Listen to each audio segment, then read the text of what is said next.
thanks for being here. I know you have a lot of options today, and yeah, some of you might have wanted to go to the workshop and end up being here, but welcome. I will try to make the presentations as interesting as possible. Sorry, they are still trying to get the slide up.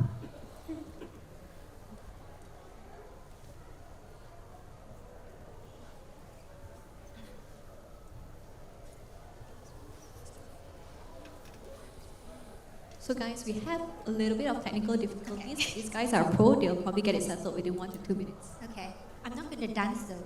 Like, so don't expect that, because yeah, I can't dance as well as Mel.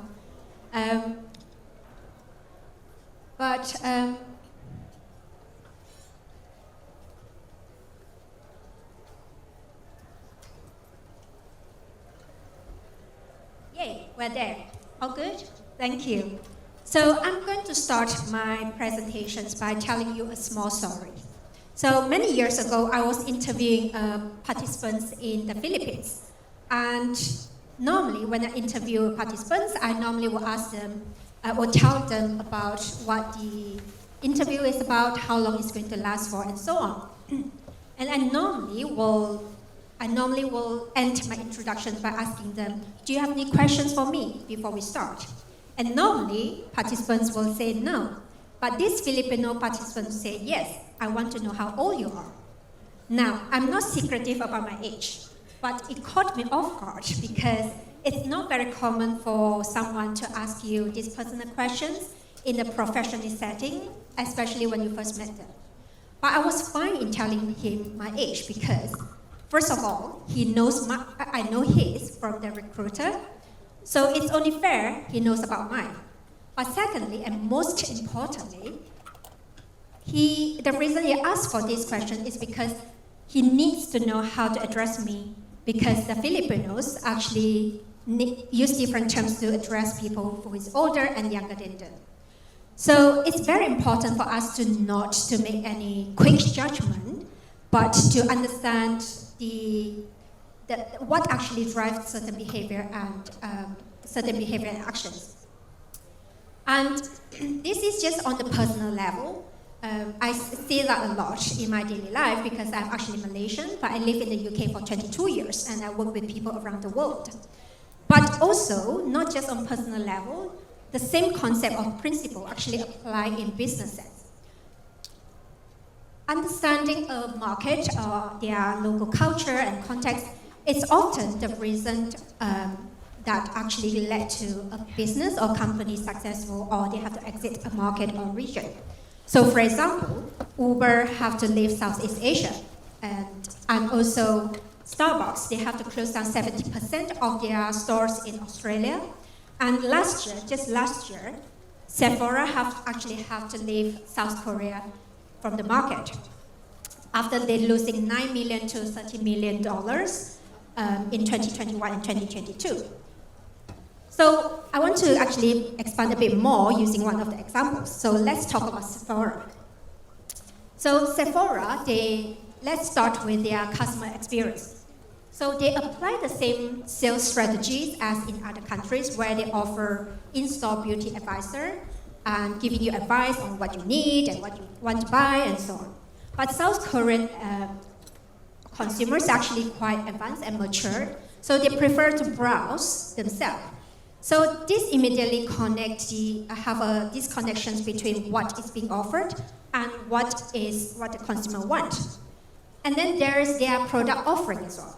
So South Korean consumers actually prioritize skincare over makeups because that actually emphasizes the cultural elements where they actually want to have a healthy and glowing skin to show that actually their overall wellness are great. But Sephora missed the point. They actually focus very much on makeups. But even the makeup preferences actually differ. So if you look at the K-pops that you know of, you probably have seen that they actually very much focus on very natural and no makeup look. And Sephora missed the point. They focus very on those kind of very bold and vibrant cosmetics. So it doesn't even cater for what the consumer wanted, their preferences, but also it doesn't match to their skin tones as well. So these are just a few examples of what actually led to Sephora have to leave South Korea. So the key takeaway here is that if you want to be successful or launch in the market or have a sustainable growth in the market, you do need to know the overall ecosystem of the market, of the countries, and the people and the cultural elements as well. So over the 18 years, I have been working with companies across different industries to help them in navigating cultural complexities over 55 countries, and to help them to understand which countries to launch and how to actually grow in the different markets. And it's very often to see that actually understanding cultural or local cultural context is often the make or break in their global expansions. And from my point of view is that actually it is important to actually bring three elements together when you think about global expansion. First one is culture, and then strategy, and then people. When I say people, I don't mean just the people in the local context, but also people within your organizations, because every one of you play an important role in global expansion. I'll give you more examples later on as well. So when talk about local adaptations and in terms of business sense, there's a clear progression about how businesses approach localizations or local adaptations in global expansion. So in early, can you see colors? Yeah. In pre-internet, you probably haven't, very young or you haven't born yet, but pre-internet or early 2000s, there's this mentality which is one size fits all, which means businesses actually just move whatever they have and make no changes to their product or services, and then launch in other markets. And the mentality is that if it works here at home, then it will work somewhere else as well. So that mentality it was okay then because there's a low customer expectations and also limited competitions. But that's not going to work now in the world that we are in. So there's a progression after that. So I call it surface localization. This is where the term localization become more prevalent. So people are thinking about translating their content and website and products into local languages. And sometimes they might even change the currency, just small changes. And that was good and enough. So maybe you can think about it as Microsoft software. They used to actually translate in different languages, but their design is still very much US-centric. So that's the concept, and it still reflects a rather surface level of cultural and human behavior, because language itself is just a very surface expressions of culture, but it's not the core. And then we start to move on to a very slightly more advanced in local adaptations. So I call it functional adaptations or localizations. So it involves, for example, infrastructures or usability.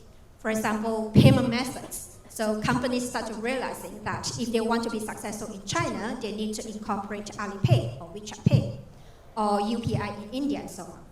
And also there is the regulations, so GDPR in Europe or localized laws that you have to cater for, accommodate for, and also social network, right? So we all know, for example, in China is WeChat, in Japan and Taiwan is Line, and then KakaoTalk in South Korea and so on. So if you are a business, you need to adapt to that as well. So this phase marks the growing respect of regional respect to the regional culture and so on. But it's still on the very surface level. So now we are kind of in this period of time where we actually need to have a deeper culturalization adaptations. So this phase means that the functional requirements or functional adaptations that we talked about earlier, it's just table stakes. It's by default. You need to offer that. But to differentiate yourself and to be more resonant to the local culture, you need to do much more than that. And this is a harder and multi-layer part, because even a lot of companies these days are doing these deep cultural adaptations. They're still doing it either in certain markets only, or actually on a very low level of the deep culturalization adaptations, because there are so many layers. It's a continuous effort to do that as well. So even though I call it evolutions of adaptations, it's actually also, you can see that in a different view as local adaptations maturity. So you know, like the whole thing about thinking about where your business actually is, because sometimes some companies actually still on the surface localizations, and some of them are still in functional localization. It's worthwhile to ponder which phase or maturity level your business is at the moment. So local adaptations, like we talked about earlier, they have a lot of different layers. And so when it comes to adapting your design and services into local market, I tend to try to not use the word localizations. Because from my experience, when I talk about localizations with clients, they say, oh yeah, we've done a lot of localizations. And then when I start prompting them, what they do is all changing the language and currency and so on. So instead, I use the word culturalization. So think about localization as more one-off changes. You change the language, and you change the currency, a payment method, and that is it. But culturalization to me is more deeper.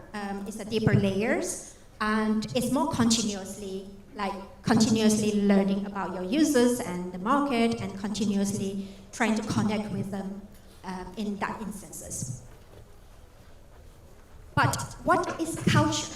So we tend to say, oh, we need to adapt to this Japanese culture or Mexican culture. It's so different and so on. But what exactly is culture? Culture is actually very different meaning as in different contexts. So for example, in organizations, culture might mean a shared belief or value and practices that shape how you work together in organizations. Then there is pop culture about music, fashions, and movies and so on. But here we are talking about business culture or market culture. So to me, this is culture. It's the air we are breathing. It's the clothes we are wearing. It's the building we build. It's the language we speak. And it's also the noises we make. Like in Asia, we have a lot, air. Like all these noises, if you make it in the UK or in other places, they actually is really alien to them and so on. So there are a lot of things within that, but it's not just all these things that I talk about, but it's also the context that I actually look into it as culture. Because believe it or not, like infrastructure and geography even, is actually going to influence how we actually interact, the way we think, the way we function, because it's the environment and the system that we live in and operate in. So all these elements, you have to think about it when you actually design for your market as well. And to help to break this down, I actually created a model to simplify it. This is a simplified version of it. I call it 3 levels of culturalization. So the first level is respect establishment, I call it. So if this level is about not doing anything that offend the market and the people, and also to care about the cultural sensitivity and not making any geopolitical issue mistakes or the law, like breaking law and so on. So a quick example. This is just one of the simple examples. So in 2018, Dolce & Gabbana actually launched an ad in China. So as you can see, they actually have a Chinese woman eating spaghetti and pizza using chopsticks awkwardly. And this was seen as patronizing and also offensive. So the backlash was immediate. The sales gone down, and they have to close some stores and so on. This wasn't bad intent or any sort. It was just oversight of cultural insight. So this is a very quick example of level 1. And then level 2, I call it cultural expectations. So this one is about adapting everyday elements into local customs, so to ensure a smooth customer experience.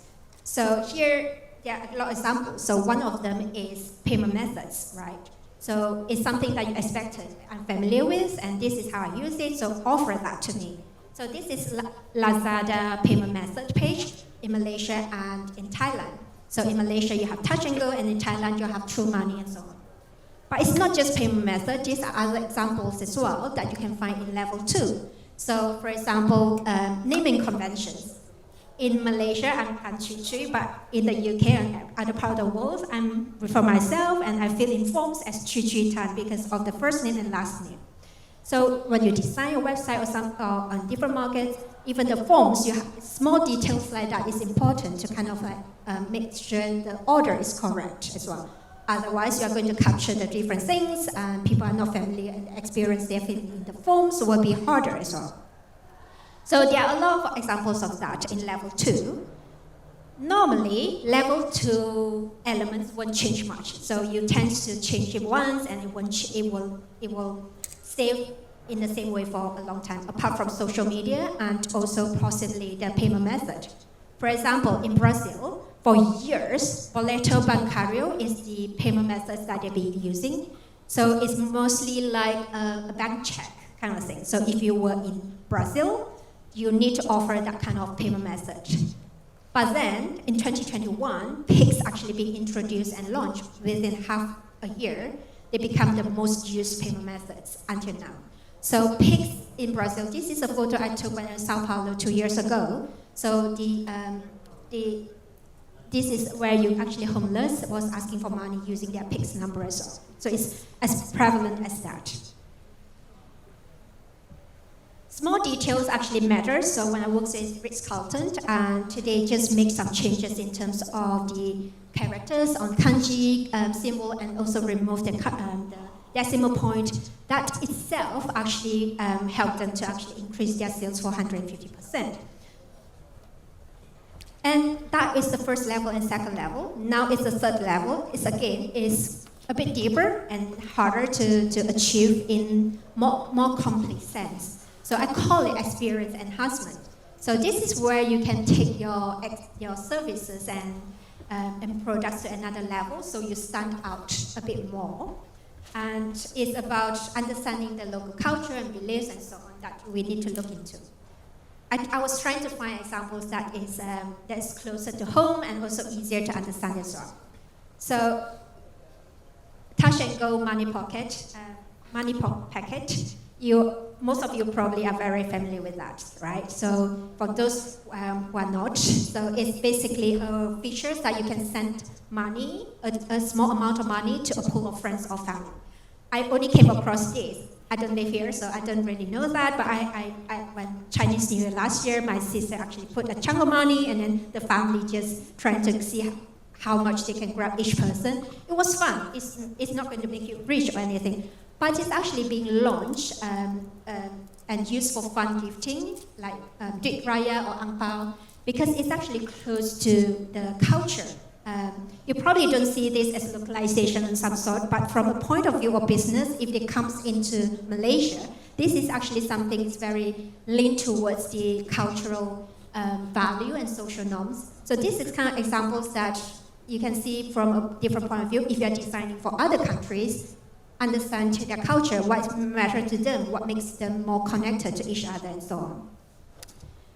And other examples as well, like if we move further to other regions or continents. So in Nigeria, prepaid phone credits is actually very prevalent, and users often actually run out of their airtime, the calling time, and also their mobile data. And MTN, their network provider, like Celcom or Maxis equivalent, they actually launched a service where they allowed Nigerians to borrow small amounts of airtime or mobile data and then pay back later. So this actually fits into the culture because it matches the informal lending credits and the practices that they have in the Nigerian society. Another example is Brazil as well. So they have a high level of informal commerce, like for example, street vendors or small family businesses. And also in Brazil, like people are very, very used to using WhatsApp for trading. So WhatsApp actually identified the opportunity. So they actually offered peer-to-peer business payments directly on the chat. So you can see it's actually quite straightforward. Again, this is a small things, like it's matching to what people actually need within the culture and so on. This level of adaptations actually can be manifested in different area. It could be on product design, it could be from on marketing or sales or anything like that. So another example which you guys might be able to connect a bit more is IKEA. So IKEA launched in India a few years ago, and before they launched, they knew that India is very, very hard to get into, to get it right. And it's a big market, so in order to capture the market share, they need to get it right in the first place. So before they start launching, they sent out a lot of people visiting more than 1,000 houses in different parts of India, and to understand how people live, what people need, and how they function within the environment, the weather, and so on. They could have just do the basic localizations, right, on the products, on the digital content, and so on, or even the products line. But they actually go further than that.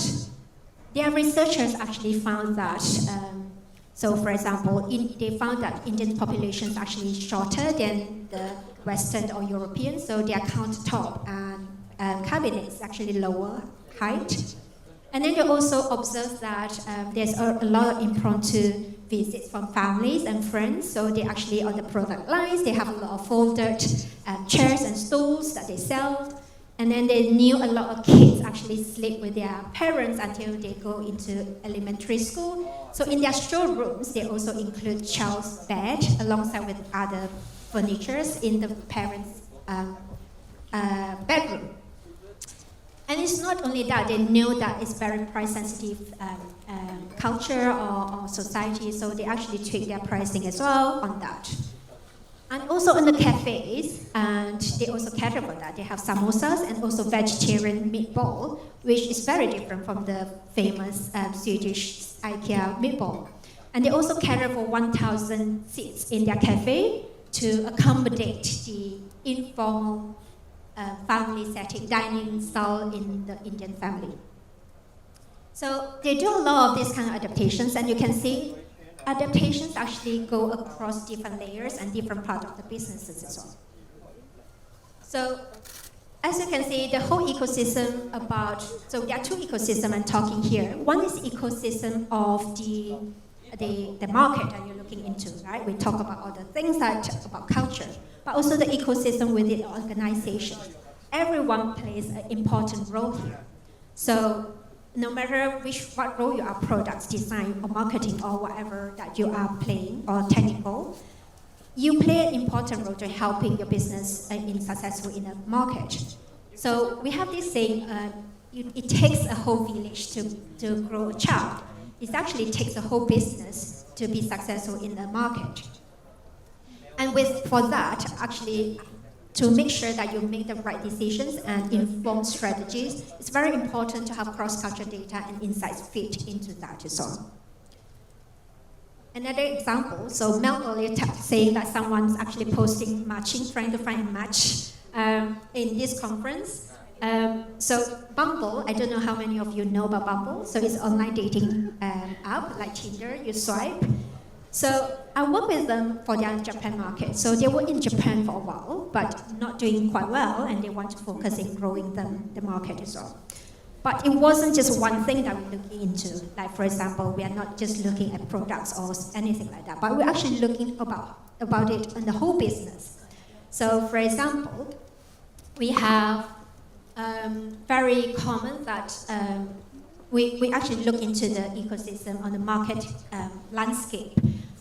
Surprisingly, or probably not, there are a lot of online dating services available. From the point where you join that, it's very serious. I only want to find someone to get married.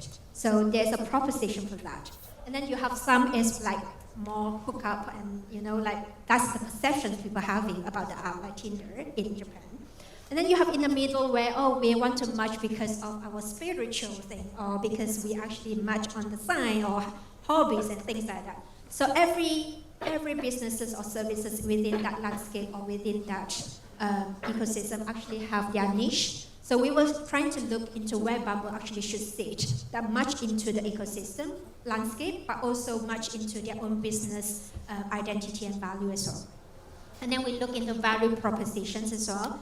Like, if you know about Bumble, the difference for years was that if you match, and you and me match, me as a female actually have to make the first move to message you first before the men can message me back. It was their key value propositions for years. So they wanted to understand whether how that works or fit into the Japanese traditional value where women should be less proactive in certain ways and so on. So we will investigate that, whether there's a clash or actually things have moved on and so on, and how does that fit into the Bumble's ecosystem so on, or business requirements. And then we talk about marketing and how do we talk to the users in terms of the way that they can resonate. We talk about product features as well.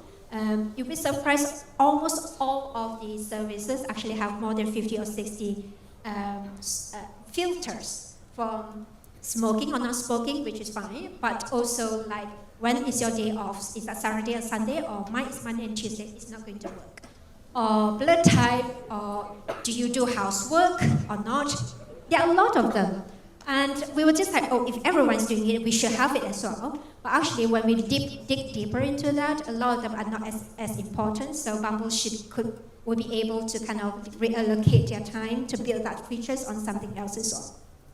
And there are pricing and plan models, like in the culture, in Japan culture, like women actually don't have to pay a lot of dating services, even the single person cafes, women just can drink as much as you want and then men pay. So it's kind of like fitting into that culture, but at the same time also much into how the business want to be perceived as well, and whether it's actually aligned with the business value or not. And then you have regulations and so on. So again, this is another example. So I'm trying to show you that it's actually not one thing that actually make a successful business in different markets, but many more as well. So as a business or even a product managers or anyone's, or tech person or designer, ultimately we want to know how we design our products or design our marketing strategy and so on. In order to do that, it's very important to know the mentality and behavior and so on, so that you can make the right decisions, not just throwing dots in the dark and see which one is actually hit the mark. But when it comes to cross-cultural insights or cross-cultural context, then you actually need to go one level down, or one level up, or deeper. So you need to understand what actually causing or triggering all these behaviors and mentality and value as well. Like I said earlier, it's the geography actually sometimes does influence how we behave, and like for example farmers, how they actually use the tools or how they function and so on. So there are a lot of things that actually influence how we act very differently from Japanese to Mexicans to Saudi Arabians and so on. And this is another example as well, like in Korea, in South Korea, and as we all know, they have fast streaming and connections and internet connections as well. So streaming is actually very, very common, and downloads is actually not common. So what does that mean to a business? So when I work with Spotify, and we actually look into that, almost all of the streaming services, at least audio streaming services, they actually didn't offer any downloads as features or premium features, because people don't do that, people don't use that. So what you actually do is actually remove that as a feature, and then you could actually lower down your pricing as well. On the other hand, Brazil, as we know, they actually have a large population actually don't have internet or low-end services or intermittent connections as well. So New Bank, one of the very famous banks in that region, actually designed their entire onboarding flow with low bandwidth and can cater for intermittent connectivity as well. So I give you an idea about like how important to look things in a very different angles and how that affects a business and how you kind of design your services and products as well. So these are the things that, again, it's a high level of challenges that I often see companies actually face when it comes to global expansions, and why they come to me as well sometimes in different phases. So you have choosing the right market on the next market to not just to launch, but also to focus on to grow further. And then you have the bits where you actually have to align on your scopes and success metrics within the organizations. and also to find out what actually you need to look into because culture is so huge. Like, where do you even start? And map out what is important in that market to your business touch point. And then you kind of set your strategy and then you go on and go on. So quickly go through each of them. Like when you choose the next market, it's not like you can just randomly choose or say, oh, because it's English speaking, let's go for the language that we actually cover, then you will cover many more. But sometimes that is not the best options because I normally would do this as a workshop with the clients, and basically just look into the opportunity and all the market size and so on, and also the effort is needed as well. Because sometimes even the market is huge, you can get a lot of big potentials and so on.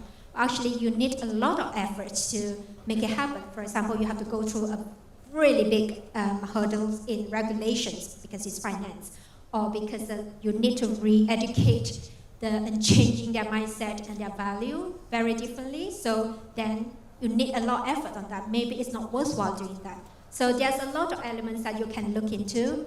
And you'll be surprised, like some countries you probably won't link together. For example, like Malaysia, in terms of booking holidays, actually they share a lot of similarities with, we share a lot of similarities with South American as well, like Latin America, because of the way the collectivism and also how family value and so on. But when it comes to other things, for example, when it comes to finance or education, it was completely different. So it's kind of like grouping has to be very much related to your industry and your domain and your product and businesses as well. And then you have this part, which is like, what should I look into? Should I look into? There's so many things that, we talk about culture being huge, like where do we look into that is relevant to your market and industry as well? And what does that mean? And how do you build that information and services and insights as well?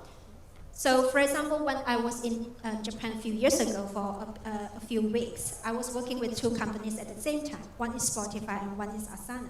So even though it's the same culture, but we were looking into completely different things. So, for example, Spotify, we're understanding about how people listen to music, how their entertainment look, and how they social, because karaoke become important, and how does music play into their self-identity and self-growth and so on. But those elements and cultural elements has nothing to do with Asana, which is a work management tools. So what we look into in Asana is cultural aspect. It's more about hierarchical and how do you communicate with each other. How do you assign tasks to each other? Because apparently it's really rude if you just assign digitally to someone without asking them or talk to them first, because then you actually assume they are free and assume that they have capability to do that as well. So there are a lot of elements that is different, even though in the same company. So for example, your company A and the other person, company B, looking into a market like South Africa, for example, the things that you look into and cultural elements that you look into might be different. So that's why I actually created a activation tool where I have 28 cultural elements that actually you can look into and see how does that manifest in my industry. Is that relevant? What does that mean to my market, my products and services? Like infrastructure. In one country, it might be expensive. What does that mean to their streaming services or streaming needs and download needs and so on? So there are a lot of tools that you can use that. You can check out on my website on that. And in the part that we talk about mapping the cultural aspect within the cultural aspect of different, from different markets and different domains as well. Once you have that, then you need to go into understanding and building your cultural intelligence, right? Your knowledge to know what exactly how it works and what does people say and so on. So this brings it to cross-cultural research. And a lot of time, people were saying that, I can do international research. I just have to get translators and a local moderator and do the research, and that's enough. But there's so much more nuances to that, because you need to know actually what to look into, how to view it from a global perspective as well.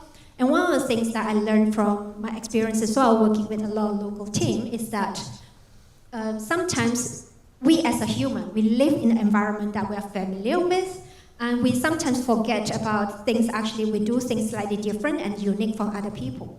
So a lot of time when I listen to or manage interviews and in different countries, and I probably will prompt the moderators, can we ask that further, or can we actually go deeper in this? And sometimes they will just say, but this is very common to us, why are you asking so much information about it? I'll just say, no, that is exactly make this market so unique that we need to know more about that.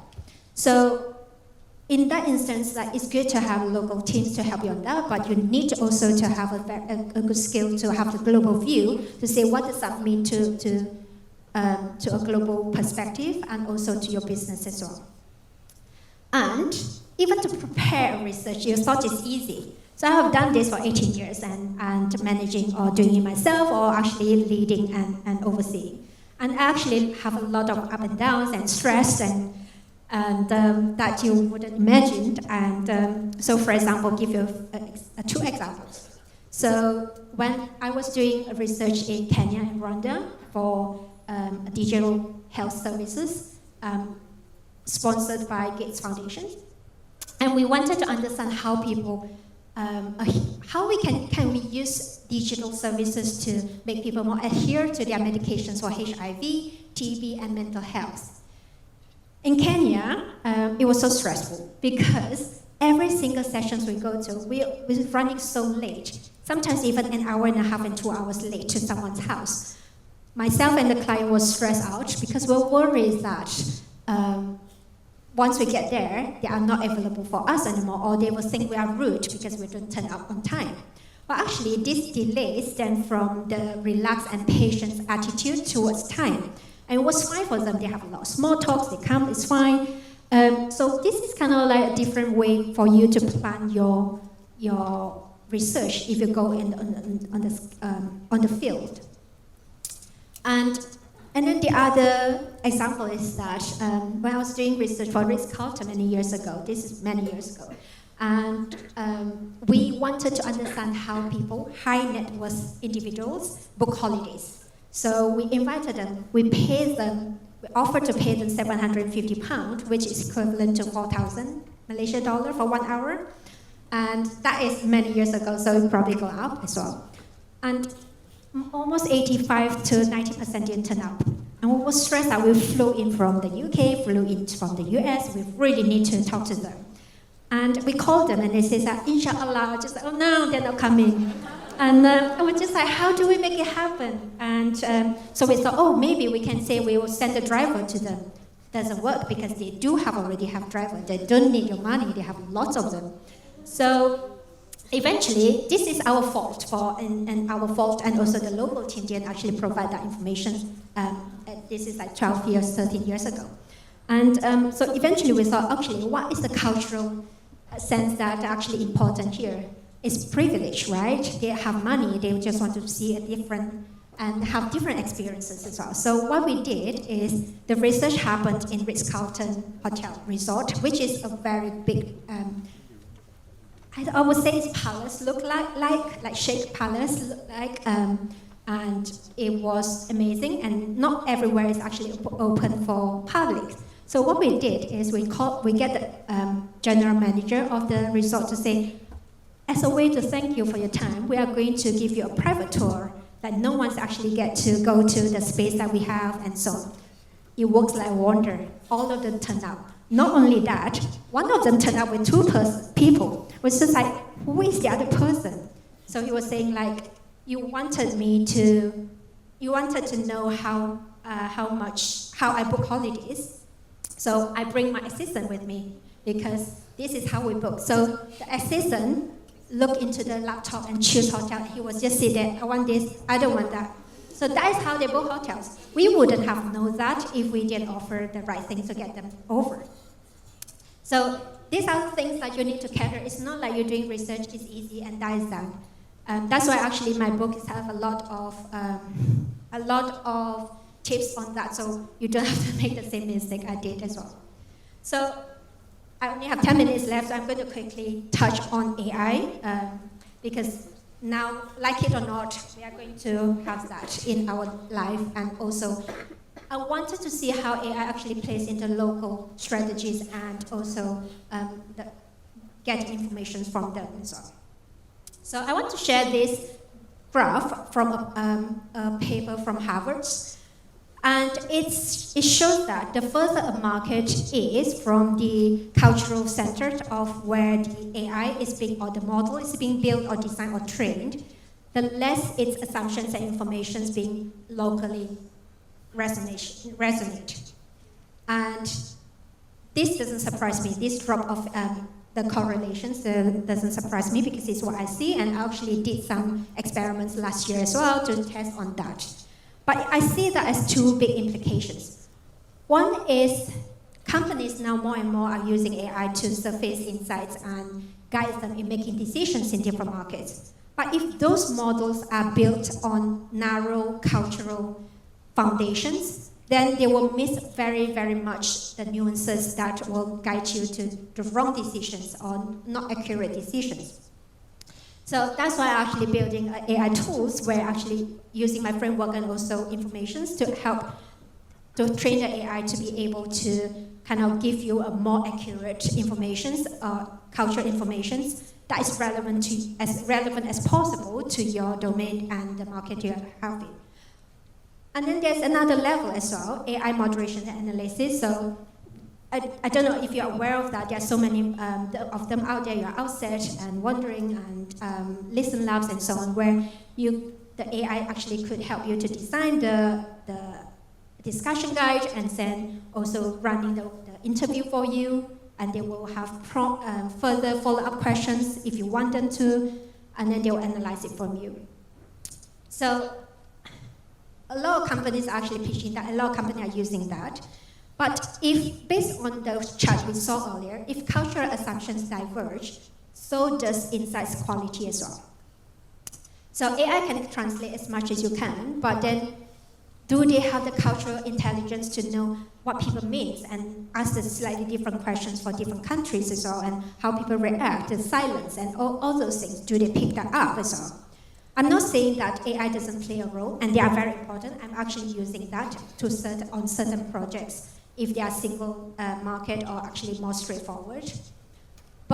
And they can speed things up, right? They can do the interviews while you're sleeping. They can actually get a lot of interviews doing on concurrently and so on. But if you want to have a cultural insights, you might actually need to have the practical framework and built-in guidance in these tools to help researchers to design better and to analyze better as well. So if AI is handling skills, we as a human and researchers need to bring in the interpretive judgment. So we need a tool that enables us to do that, to do both things better, to run a skill, to run research at a scale, and also to surface cultural accurate insights. So that's where the real product opportunity is and how we're doing that. AI is not going to go anywhere, so our job is to make it smarter at culture or smarter at in understanding culture as well. So before I end the sessions, I just want to say that about something about local adaptation. So the best local adaptations is actually something that you didn't even realize it exists. It works so seamlessly that you thought it's designed for you. So a lot of things that you're using now, if the company is doing very well, they actually done a lot of adaptations for you already, but you just didn't realize it. But if they didn't do it well, you will notice it. For example, date formatting. In the UK, we actually use date, month, and year. In America, you use months, date, and year. How about in Malaysia? Date, month, and year. Yeah. So if you use them and they didn't do any adaptations, you might choose the wrong one for buy your tickets, book hotels, and everything wrong, and you will be really annoyed and you won't forget about that. So things like that is very important in that sense. And all the examples I talk about is about regions and it's about countries and markets. But sometimes, and you might say, actually, all my products and services actually is just for Malaysians and is used for Malaysians only. But what I wanted to say is that even Malaysia is a melting pot, like we said. We have a lot of culture and so on. It's also really important to look at that.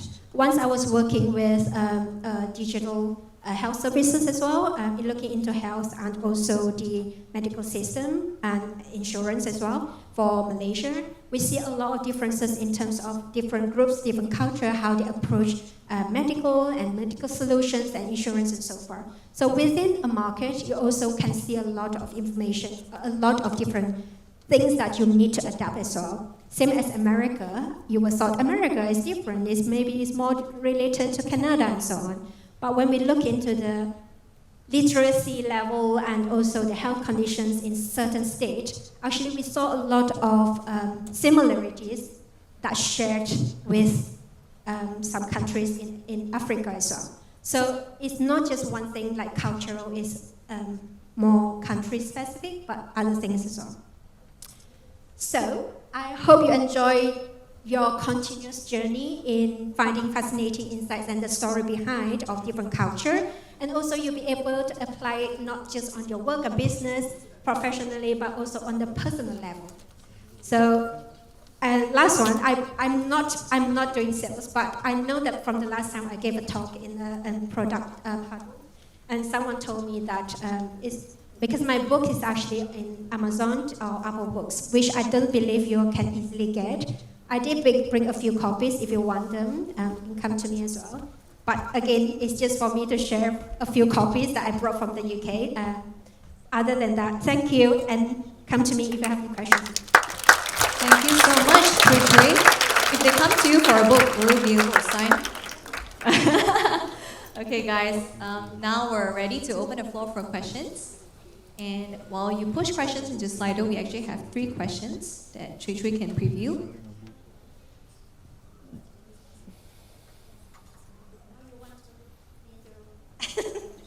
Reveal my age.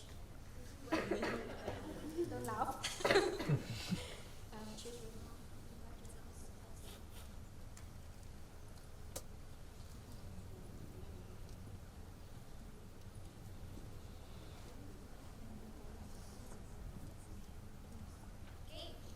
Anybody wants to ask a question from the floor?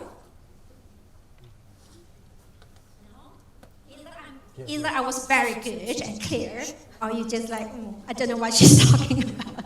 Okay, we have 2 ladies from the back. Say your name and question. Thank you. Hi, my name is Lucy, and I'm coming from Australia. I work for Seek, or JobStreet. I'm interested, so I've worked in a similar way. You know, you have a project that is specific to a customer or audience, and you can really sort of deep dive into the culture around it, and how can we really address the pain points of that particular audience. But being at Seek, we service all of APAC, and there is I guess a need to some degree to be universal in how we approach problems for our customers. But have you ever worked on a project where it is requiring to address pain points across regions? And do you have any, I guess, insights to share of how you might have been successful or a core challenge that you've had to face with that? So, thank you. So if I repeat your questions, you meant like, is that a part? So in a lot of organizations, you say that a lot of time you're actually trying to have one solution for most markets, but then you're asking me whether I have examples of when the situations will be where we have to actually adapt from different markets for different things. Thank you. I saw you nodding. Thank you. So yes. So ultimately, as a market, like you don't want to be too different from market to market, but also you don't want to be so single-minded that this is how we're going to do it, and we're going to do that in every market. So the ideal way to do it is that you have one framework where you should have one framework that works for across different markets, and you want to have as similar as possible, so you don't have to waste your time in maintaining it and in building it and so on. But you probably want to build it in a way that is modular as much as possible, then there will tech coming in and so on. As modular as possible, where you can actually change certain elements within the things that is important, and you can switch on and off within that as well. Sometimes it's possible and sometimes it's not possible. That's why it's very important to look back into how the system works as well within the organization. So I used to work with Marriott like 18 years ago when I just first started this journey. So their system was really old. So in order for us to do adaptations for different markets, even to turn it off on the website on certain things or changing the copy or whatever, it's so hard.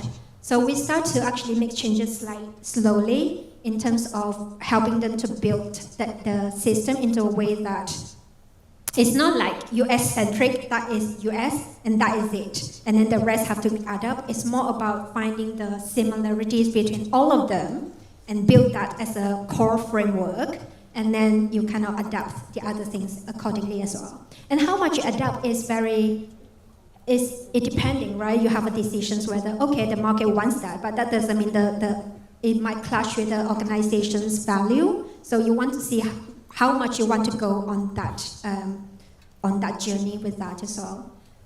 So yeah, I think it hates to say it kind of depends as well, but the whole concept should be one and then adapt differently as well. And sometimes one countries will share similar things for certain elements, like payment method or social media might be sharing in one country and the other, A and B, but then C and A might be sharing other things together, so you have to see how you work on that. So another example is like, for example, when I worked with Spotify, and we actually identify there's a market need in Philippines that people wanted to pay when they want to use it, so they don't want to pay for something if they don't want to use the whole month. So we created something called mini plan. This is a few years ago for the Philippines. So people will pay for 1 month or 1 day, 1 week or 1 day, so they don't feel like they're being cheated. And if I listen to music this week, but not listen to next week, but I'm paying for the whole month, I'm being cheated and things like that. So we have mini plans, and then mini plans we identify a lot of other markets actually share the similar mentality and value, even though it's not the culture, because even though the reason wasn't the same as the reason like Filipinos have this value. But for example, Malaysia, if you know, I don't know, that they scrap that plan now. But Malaysia, we have that mini plan as well, and then a few countries have that, because we identify they share as well similar things, so they will launch in different countries, same country. So sometimes you can go, it's not one-off things, you do it and that's right, it's a continuous process as well. I hope that answers your questions. Oh, so there is a lot of interest to what you do and what you could advise them on. But guys, we ran out of time. I'm sorry to reject you. I saw your hand up, and we have a lot of questions on Slido too. But Chui Chui will be hanging back for a while, so if you want, you can come and catch her, and also probably if you're the lucky one, you can get her book. Okay, so can we thank Chui Chui for the wonderful and rich presentation?